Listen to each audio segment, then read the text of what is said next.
Good day, humans. Today we're going to be talking about the second episode of the Star Wars Visions series, Tatooine Rhapsody. Tatooine Rhapsody is in no means a bad episode. However, it is probably limited because it's more anime than it is Star Wars. It's basically a kind of music club / band anime with some Star Wars dressing. Again, this doesn't make it a bad episode, but when it's presented against the first episode, it is rather poor in comparison.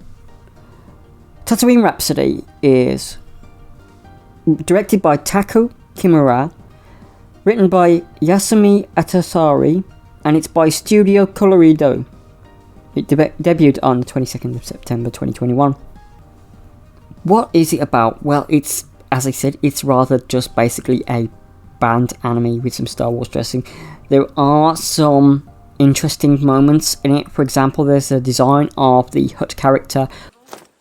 Come along, Jabba's been looking for you.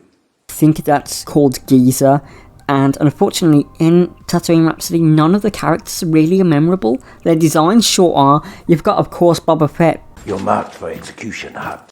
Voice actor returning, Temuera Morrison, who also did Jango Fett, and then they remastered where they dubbed his voice back into the older 4, 5 and 6 Star Wars movies. So he's included. There is a version of Jabba the Hutt here as well, which is okay. He doesn't really say anything. He's just Jabba, but I think he's abnormally nice in this episode because, I don't know, there is just something about the way that they've done this episode that it's tried to fit something very stereotypically anime and shove it into with some Star Wars dressing.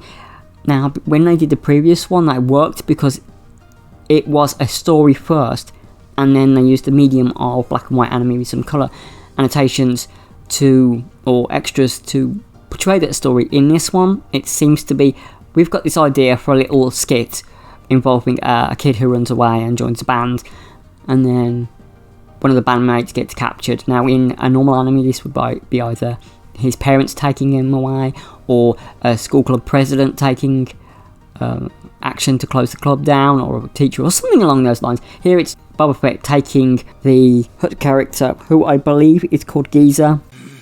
You really want to do this? Back to Jabba the Hutt, because the Hutts have this weird thing where if you don't play their like weird crime game, that you're considered an outcast and will be hunted down and executed. I will add that in old lore, a Hutt could not kill directly another Hutt or have influence in killing him, so they could basically use proxies on proxies on proxies to kill them, but to actually kill them themselves was a massive taboo. I don't think that's been kept. Now, I'm not 100% sure of that, but that's what I believe anyway. That's what it portrayed in that episode. Again, I'm not sure what's canon now or what's not, with Disney basically erasing a lot of canon in the past. I want to add one couple more thing.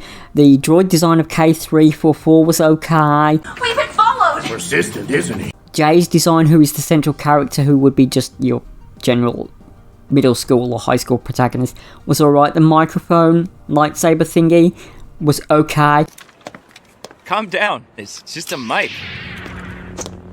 And obviously the beginning is set during the Order 66 thing, so you get a bit of a action sequence where Jay meets the Hutt character, and in that sequence the Hutt character is maybe portrayed a bit more menacingly than he is later on. He's rather just a goth emo Hutt. That's it really. That's all that I could say. It's certainly not a bad one. It's certainly not a great one. I feel that if they were going to do something like this, it probably would have been better to put it more in the middle and have the better ones on the outskirts. So for example, you'd have the best one maybe at the beginning or the end, and then rate them like the worst ones in the middle. So you'd have to work down to them, and you'd think to yourself, well, you know, or maybe spread them out so every third one or something would be better than the previous one, if you can understand. So you get more good ones than bad ones. But saying that, it's certainly not bad, as I said. It's certainly not great. It's watchable, but after watching the duel, it's rather it's a little bit of a disappointment, I will say. And as a Star Wars fan, if this was the first one, I don't know if I would watch the others, honestly. But that's just my opinion. Thank you all for your time. I'm Trickster Manga Goblin. Take care of yourselves, and bye bye.